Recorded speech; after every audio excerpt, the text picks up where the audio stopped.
जय हिंद प्यारे बच्चों, कैसे हैं आप सब। आशा करते हैं स्वस्थ होंगे, मस्त होंगे और सच्ची लगन और निष्ठा के साथ अपने कर्तव्यों का निर्वहन अवश्य कर रहे होंगे।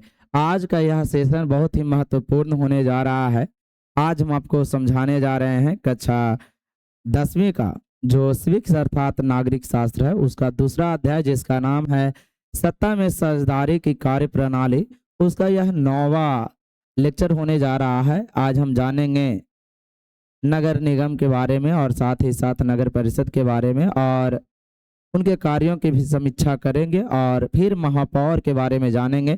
इसके उपरांत एक और कक्षा लेक्चर के लिए लगाएंगे और उसके बाद जो भी रहेगा वस्तुनिष्ठ प्रश्न, लघु उत्तरीय प्रश्न, उसको हम आखिरी कक्षा में निपटाने का कार्य करेंगे।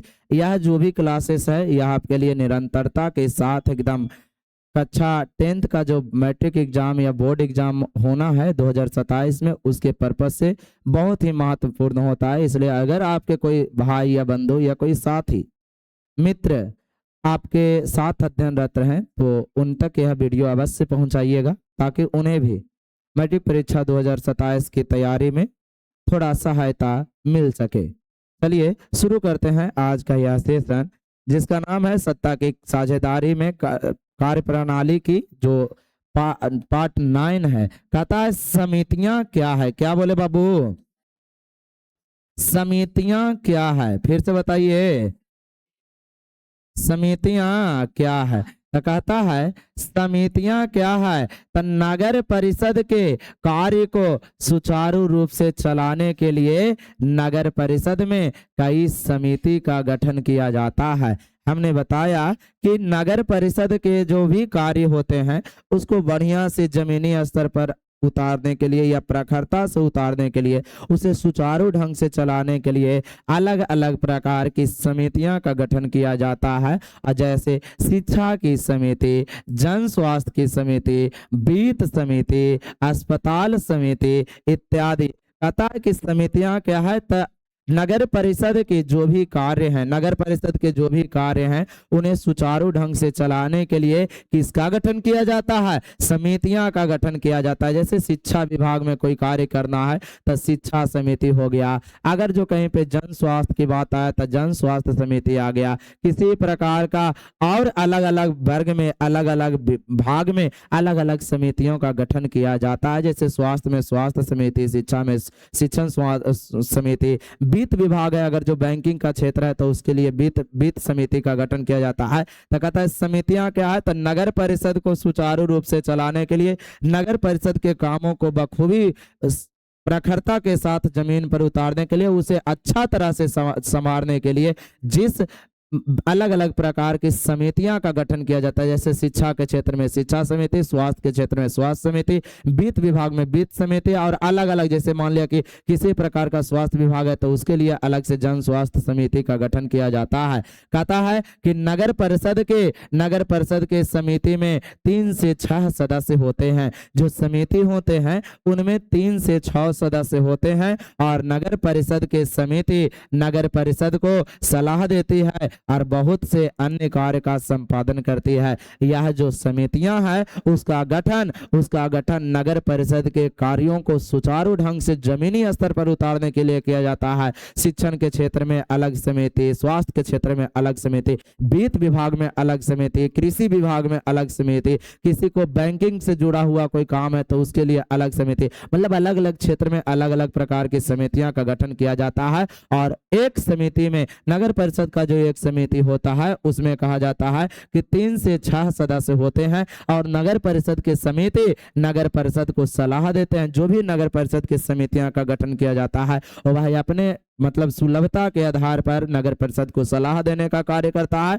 और अत्यधिक मात्रा में, ज्यादा से ज्यादा मात्रा में क्या होता है कि उनको मदद करने का भी कार्य करता है। तो पूछेगा समितियां का गठन क्यों किया जाता है तो नगर परिषद के कार्यों को सुचारू ढंग से चलाने के लिए। अब विभिन्न प्रकार की समितियां क्या क्या है तो शिक्षा समिति, जन स्वास्थ्य समिति, वित्त समिति, अस्पताल समिति इत्यादि। और नगर परिषद के एक समिति में कितने सदस्य होते हैं? 3 से 6। नगर परिषद के समिति नगर परिषद को सलाह देती है और बहुत से अन्य कार्यों का भी संपादन करती है। सलाह देने, सलाह मशवरा का भी काम करती है और अलग अलग कार्यों को भी सुचारू ढंग से पूर्ण करने का भी कार्य करती है। कौन? समितियां। कहता है नगर परिषद के आय के स्रोत, यही है समितियों के बारे में। ये 4 पॉइंट आप लोग याद रखिएगा कि नगर परिषद के कार्यों को सुचारू ढंग से चलाने के लिए अलग अलग प्रकार की भिन्न भिन्न प्रकार की समितियां का गठन किया जाता है। यह समितियां शिक्षण के क्षेत्र में तो शिक्षा समिति, स्वास्थ्य के क्षेत्र में तो स्वास्थ्य समिति, अस्पताल से जुड़ा हुआ जैसे अस्पताल के निर्माण का कोई भी कार्य है तो उसके लिए अस्पताल समिति, वित्त विभाग का कोई काम है तो उसके लिए वित्त समिति, कृषि विभाग का कोई कार्य है तो कृषि समिति, अलग अलग क्षेत्र में अलग अलग समितियों का गठन किया जाता है। नगर परिषद के समिति जो होते हैं उनमें 3 से लेकर के 6 सदस्य होते हैं। यह जो समितियां होता है वह नगर परिषद को सलाह मशवरा देने के साथ साथ अन्य कामों को भी सुचारू ढंग से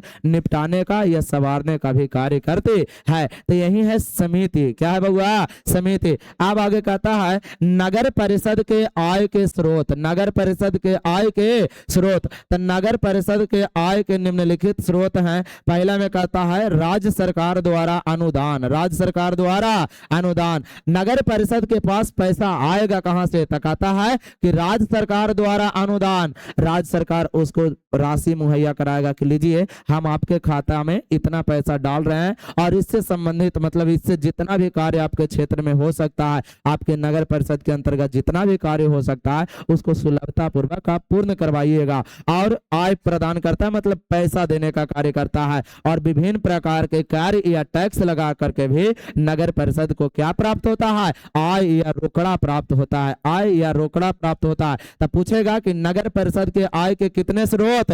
2 स्रोत। पहला में राज्य सरकार द्वारा अनुदान। राज्य सरकार द्वारा अनुदान। और दूसरा में विभिन्न प्रकार के कार्य। विभिन्न प्रकार के कार्य। जब अलग अलग क्षेत्र से अलग अलग प्रकार से टैक्स लिया जाएगा तब उससे क्या होता है कि नगर परिषद को आय की प्राप्ति होती है, रोकड़ा या मनी की प्राप्ति होती है और वह अपने नगर परिषदीय क्षेत्र में विभिन्न प्रकार के कार्यों को सुलभता पूर्वक संपन्न कराने का कार्य करते हैं। और पहला जो बताया कि राज्य सरकार द्वारा अनुदान दिया जाता है। राज्य सरकार जो भी टैक्सेस वसूलती है मतलब अलग अलग सेक्टरों से, तो वो अलग अलग जो सेक्टर से टैक्स वसूलता है तो उसको राज्य का या राज्य का जितना भी छोटा छोटा इकाई है सभी में छोटा छोटा टुकड़ा में बांट करके उस अनुदान राशि को पहुंचाने का कार्य करता है। अलग अलग पंचायत में आप लोग सुनेंगे कि टेंडर पास हुआ है, मुखिया को इतना फंड दिया गया, तो वो सब पैसा आता है ऊपर से। ऊपर पैसा कहाँ से आ रहा है? तो जनता का जो भी मतलब उपयोग के सामान है उस पर जो टैक्स लगा दिया जाता है उससे जो टैक्स की प्राप्ति होता है सरकार उसको रखती है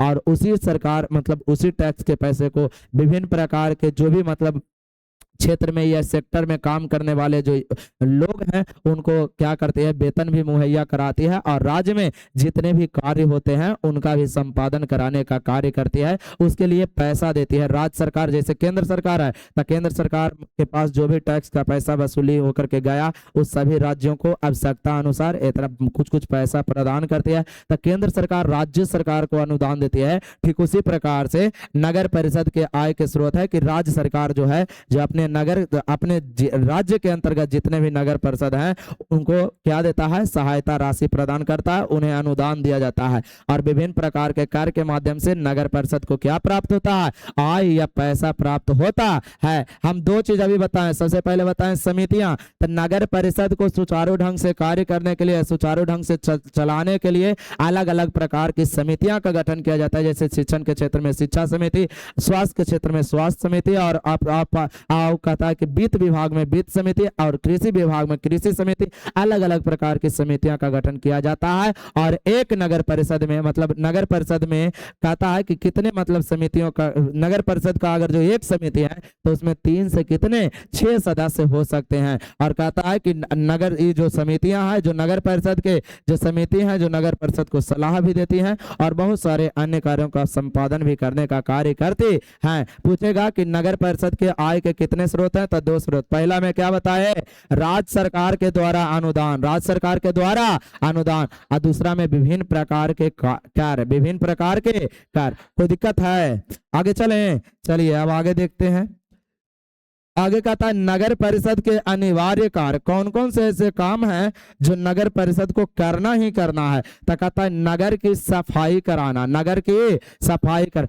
नगर परिषद के बारे में हम जाने हैं तो नगर परिषद के आय के स्रोत हम जाने हैं। नगर परिषद का जो विभिन्न हिस्सा था उसमें समिति के बारे में हम आपको बताए। अभी हम बता रहे हैं नगर परिषद के अनिवार्य कार्य। नगर परिषद के अनिवार्य कार्य, पहला में कहता है नगर की सफाई कराना, नगर की सफाई कराना। दूसरा में मनुष्य एवं पशुओं के लिए अस्पताल खोलना, मनुष्य हो, मानव हो या पशु हो, उसके लिए अस्पताल खोलना। तीसरा में है आग से सुरक्षा, आग से सुरक्षा। और चौथा में कहता है शमशान घाट का प्रबंध करना, शमशान घाट का प्रबंध करना। नगर परिषद के जरूरी कौन कौन से काम है, पहला में बताइए नगर की सफाई कर। दूसरा में कौचे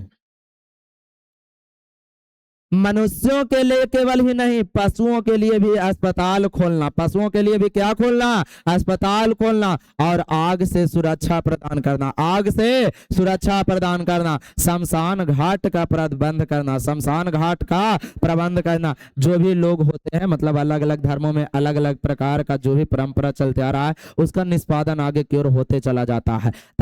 जैसे हिंदू धर्म में लोग मरते हैं तो उनको जला दिया जाता है, मुस्लिम धर्म में होते हैं तो मुस्लिम हो चाहे क्रिश्चियन हो तो उन्हें दफना दिया जाता है कि नहीं। अलग अलग धर्मों में अलग अलग प्रकार की परंपराएं हैं, उसको निपटाना चाहिए। कहता है कि शमशान घाट का प्रबंध करना। और कहता है जन्म एवं मृत्यु का निबंधन करना, जन्म एवं मृत्यु का निबंधन करना। और लेखा जोखा रखना कि कितना व्यक्ति जन्म ले, कितना बच्चा हमारे क्षेत्र में जन्म ले रहा है, कितना एक साल में जन्मा, कितना एक साल में मरा, उस सब का आंकड़ा कौन रखने का कार्य करता है, नगर परिषद। आगे कहता है सड़कों एवं गलियों में रोशनी प्रबंध करना, सड़कों एवं गलियों में रोशनी प्रबंध करना। मतलब सड़क हो चाहे गली हो वहां प्रत्येक स्थान पर सोलर लाइट या जो भी रात्रि में जो लैंप जलते हैं, जो सोलर लैंप होते हैं, उसका प्रबंध करना। फिर कहता है पानी के पीने की व्यवस्था करना, पानी के पीने की व्यवस्था या पीने की पानी की व्यवस्था करना। देखिए नगर परिषद के अनिवार्य कार्य, पहला में क्या कर रहा है, नगर की सफाई, नगर के। दूसरा में बोलिए मनुष्य एवं पशुओं के लिए आग से सुरक्षा, आग से। हमारा यह मानना है कि 13 गांव मिलकर के 14 गांव मिलकर के एगो पंचायत बनता है।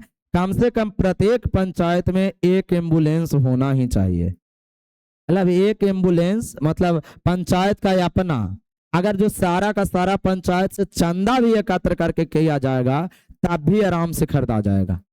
लेकिन करना कौन चाहते हैं, हम भी यहाँ से माइक पर बोल दिए है कि नहीं।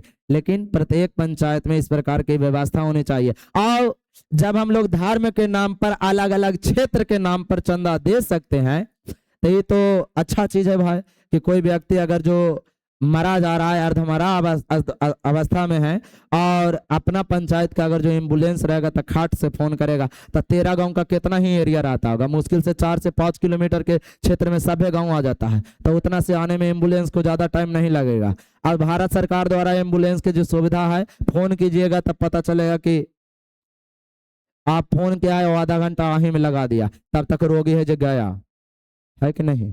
तो इसलिए हमें लगता है कि मतलब पंचायत में एक एम्बुलेंस होना चाहिए, लाइब्रेरी की सुविधा होनी चाहिए। अब विद्यालय में शिक्षण का जो कार्य है वह दुरुस्त होना चाहिए, और इतना होगा तभी मतलब कुछ हो पाएगा, समझ में आया। लेकिन युवाओं को और लोगों को भी अपना जिम्मेदारी समझना चाहिए। ये नहीं कि स्कूल, सरकारी स्कूल में टोंटी लगल है, नल जैसे पानी गिरता हो रहा, देहात में टोंटी कहते हैं बउआ, और टोटी लगल है जो टोटी खोल के लेके चल जाए कि अरे हमरा ही लगता है 10 रुपया, ये वाला देखो सरकारी स्कूल में 30 रुपया वाला लगल है, तो लाओ ये वाला टोटी लेके चल जाते हैं, है कि नहीं। ये एकदम गलत काम है, तो लोगों को भी समझना चाहिए।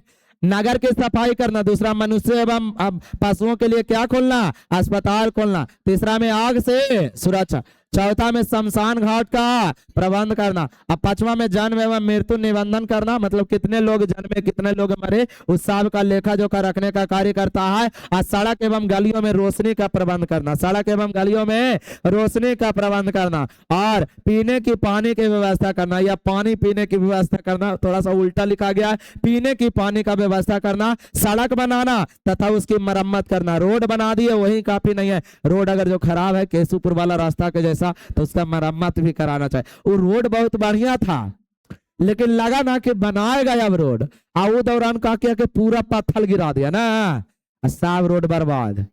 अब उधर दिया जाए के मन नहीं करता है, इधर उधर ऐसे ऐसे हिचिक हिचिक है कि नहीं। आ गिर गया ना बउआ तो एकदम नुकीला नुकीला पत्थर है, एकदम घुसेगा एकदम घापाघाप है ना, समझ में आ रहा है? एकदम माथा उठा एकदम, समझ रहा है? पूरा एकदम खाली गिर जाए खाली बस, गिर गया कल्याण हो गया। ई रोड पर गिरेगा ना कुछ नहीं होगा, लेकिन वो रोड पर गिर गया तब बाप रे बाप। आज मत पूछो ही नहीं, जेजा कसियार है ना वहां से शुरू होता है तब पुल पर तक जाता है। साइकिल से जाओगे ना टायर मतलब एकदम भरा रहेगा, हवा बहुत उछलेगा। बाइक से जाओगे तो कभी इधर खींचेगा कभी इधर खींचेगा। गिल्ला एगो मट्टी उट्टी रहता है अलग बात है, वो समझो कि पत्थर है एकदम पूरा, एकदम समझो कि ना कि एकदम गिट्टी वाला रोड पर खाली चल रहे हैं। अब पहले रोड बन गया था, एक आध दो जगह खराब था, वो जो आराम से आदमी चल जाता था, लेकिन अब सोचिए कि अब पूरे रोडे खराब है ना। अब लगा मतलब विधायक जी के लगा था उस समय कि रोडवा बनवा देंगे तब वोट मिल जाएगा, पता चला कि रोड बने से पहले ही चुनाव हो गया, आधा काम बीच में पहुंचा फिर चुनाव हो गया तो जा अटक गया। अभी जो बने हैं विधायक जी तो उनका ध्यान नहीं आया इस क्षेत्र में, अभी धुर गांव या उधर मोहर गांव में लगैले हैं जन सेवा। चलिए ठीक है जो भी है। सड़क बनाना तथा उसकी मरम्मत करना नगर परिषद का काम है, और नालियों की सफाई कराना, नालियों की सफाई कराना। और कहता है कि प्राथमिक शिक्षा का प्रबंध करना, जैसे स्कूल खोलना और उसे चलाना, जो भी मतलब स्कूल विद्यालय है उसको खोलना ही केवल नहीं है, उसे चलाना भी है। और टीके लगाने तथा महामारी से बचाव करने का उपाय करना, मतलब जो भी मान लिया कि कहीं पे महामारी, पूरा विशाल महामारी अगर जो फैल गया है तो उससे क्या करना चाहिए कि लोगों को जागरूक करना चाहिए, और टीका वगैरह जो भी मतलब होता है उसके लिए प्रबंध करना चाहिए, और महामारी को रोकना चाहिए। तो ये नगर परिषद के जरूरी काम है। अब कहता है नगर परिषद के ऐच्छिक कार्य, नगर परिषद के मतलब मनमाने के काम कौन कौन है, तो कहता है पहला में नई सड़क बनाना। कैसी सड़क बनाना?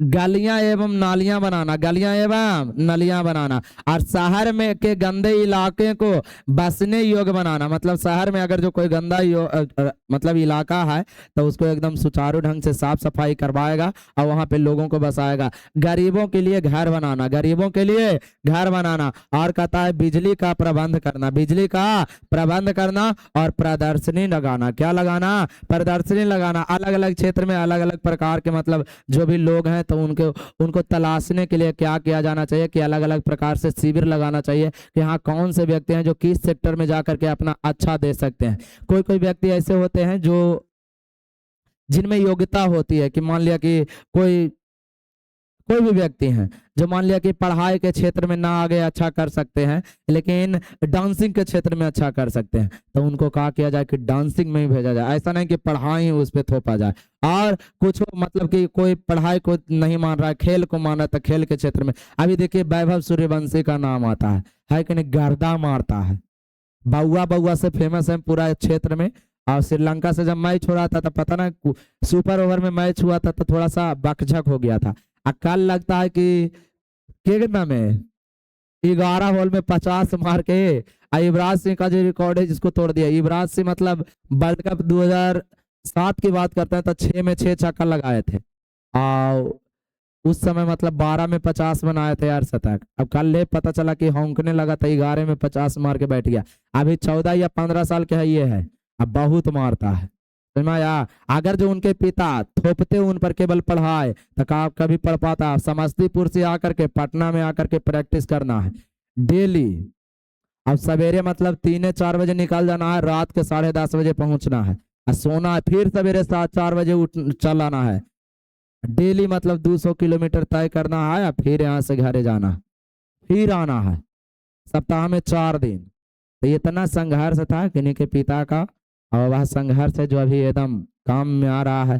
और कोई भी बॉलर को नहीं देखता, वो गेंदा को देखता है, बहुत लम्हर लम्हर मारता है कि नहीं। तो वो सब है। तो इसलिए जिन जिन बच्चों को जिस क्षेत्र में रुचि रहे, हम तो हमेशा से कहते हैं कि मतलब उस बच्चा को उसी क्षेत्र में जाना चाहिए। किन्हीं को लग रहा है कि अगर जो नींद का कंपटीशन है उसमें हम पार पा लेंगे तो नींदें सोते ही रहे, है कि नहीं। किन्हीं को लगता है कि छुट्टी मार मार के हम रिकॉर्ड बना देंगे तो छुट्टियां मारते रहिए। समझ में आया? अलग अलग क्षेत्र में कोई के अगर जो रील्स बनाने में मन लग रहा है तो वही में लग जाइए, पढ़ाई लिखाई छोड़िए, है कि नहीं? समझ आ रहा है? चलिए, तो ये था नगर परिषद के कुछ जरूरी काम और नगर परिषद के ऐच्छिक काम कि क्या अपने मन से कर सकते हैं, क्या एकदम निश्चिंत रूप से करना है। आप जानते हैं आगे नगर निगम, कौन निगम हुआ?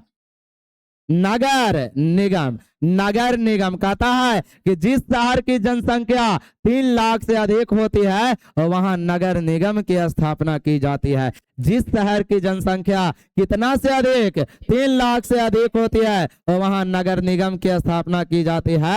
और सर्वप्रथम मद्रास या चेन्नई में नगर निगम की स्थापना 1688 ईस्वी में किया गया था। सबसे पहले नगर निगम की स्थापना कहाँ किया गया था? तब मद्रास या चेन्नई में कब किया गया था? चेन्नई का पुराना नाम मद्रास था। क्या था? मद्रास। अब पाटलिपुत्र का पुराना नाम क्या था? पटना। कौचे? पटना। आया समझ में? नाम अब बदल दिया गया है। आप जहां पे भी जाइएगा आपको दिखाएगा कौचे?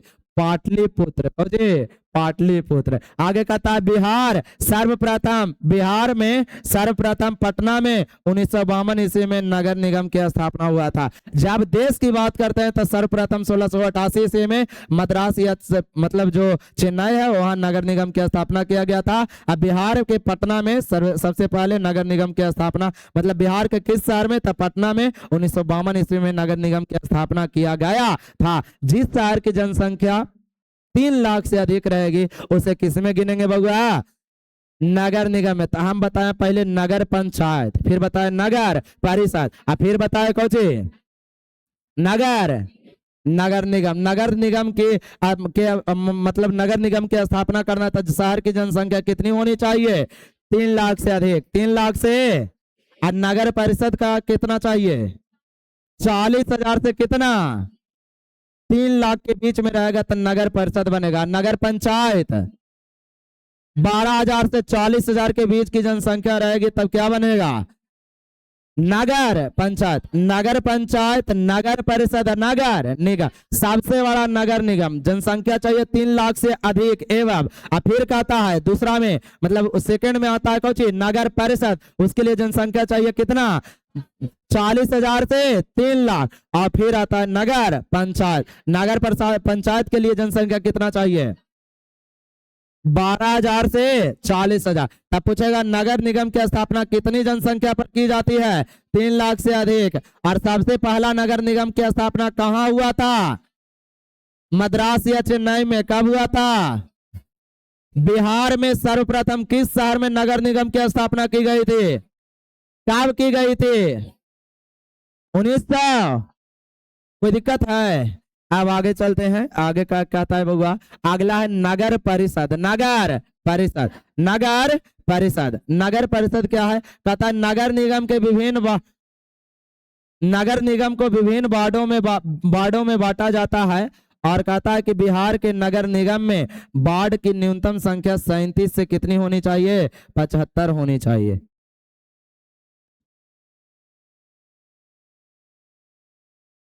नगर निगम के अंग छूट गया ना बउआ? देखिए तो हम ध्यान नहीं दिए। नगर निगम के प्रमुख कितने अंग होते हैं? पहला में, दूसरा में सशक्त स्थानीय समिति, सशक्त स्थानीय। तीसरा में परामर्शदात्री समिति, परामर्शदात्री। और चौथा में नगर आयुक्त। नगर, हम बता रहे हैं नगर निगम के बारे में। कहता है जिस शहर की जनसंख्या 3 लाख से अधिक होती है वहां पे नगर निगम की स्थापना की जाती है। सबसे पहला नगर निगम की स्थापना मद्रास या चेन्नई में किया गया था। कब किया गया था? 1688 ईस्वी में। बिहार में सबसे पहले नगर निगम की स्थापना किया गया था पटना शहर में। कब किया गया था? 1952 ईस्वी में। नगर निगम के प्रमुख कितने अंग होते हैं? पहला में बोलिए, दूसरा में बोलिए सशक्त स्थानीय, तीसरा में बोलिए, चौथा में बोलिए नगर आयुक्त। नगर। चौथा में बोलिए, तीसरा में बोलिए परामर्शदात्री समिति, परामर्शदात्री। दूसरा में बोलिए सशक्त स्थानीय। आप पहला में बोलिए नगर नगर निगम परिषद। निगम परिषद दे दिया जी। निगम परिषद। कौन परिषद बउआ?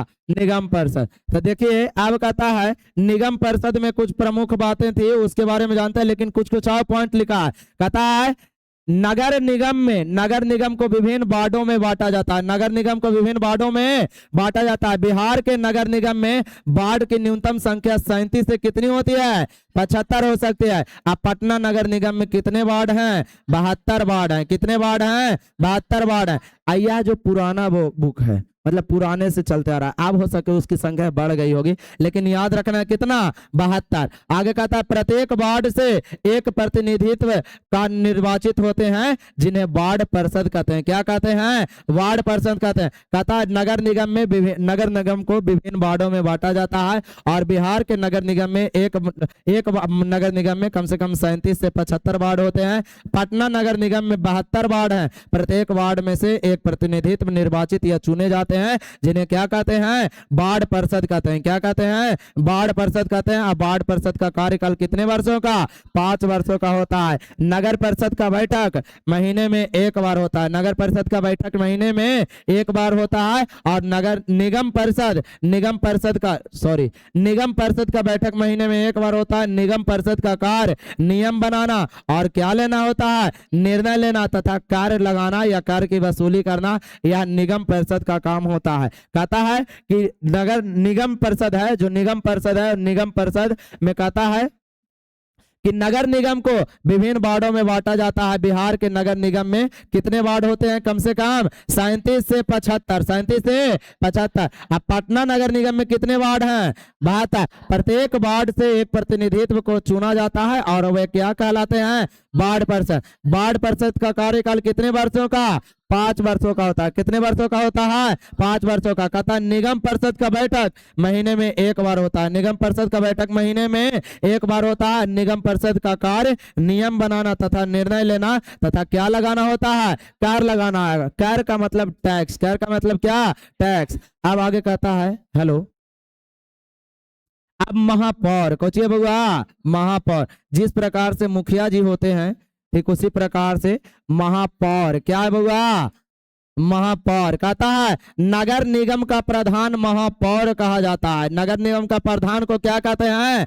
महापौर कहते हैं। अब महापौर को नगर का प्राथमिक नागरिक माना जाता है या प्रथम नागरिक माना जाता है। जिस प्रकार से ग्राम पंचायत का प्रधान होते हैं मुखिया जी, ठीक उसी प्रकार से नगर निगम का प्रधान कौन होते हैं? महापौर होते हैं। कौन होते हैं? महापौर होते हैं। अब महापौर को नगर का प्रथम नागरिक माना जाता है। आगे कहता है महापौर नगर परिषद का सभापति होता है। महापौर नगर परिषद का क्या होता है? सभापति होता है। अब महापौर का कार्यकाल कितने वर्षों का? 5 वर्ष। जितना भी राजनीतिक मतलब जो भी पद है ना, उसमें प्रत्येक का लगभग कार्यकाल कितने वर्षों का होता है? 5 वर्षों का। कितने वर्षों का?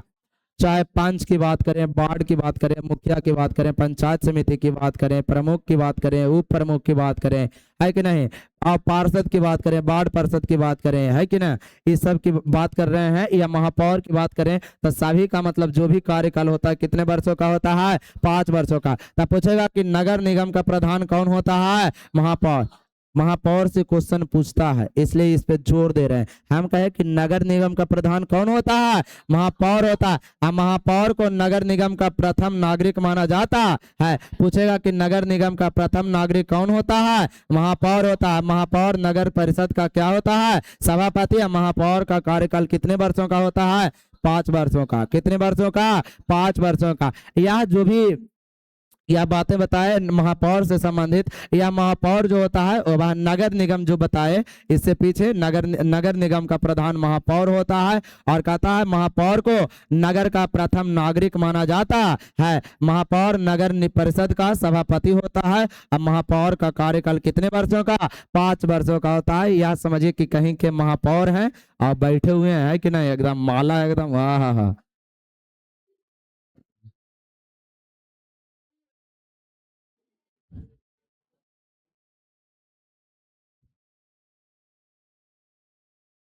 आंख देने का काम अगर जो हम करते थे, हम खुद चश्मा पहनते। सिंपल सा बात है कि नहीं? चलिए तो हमारा बउआ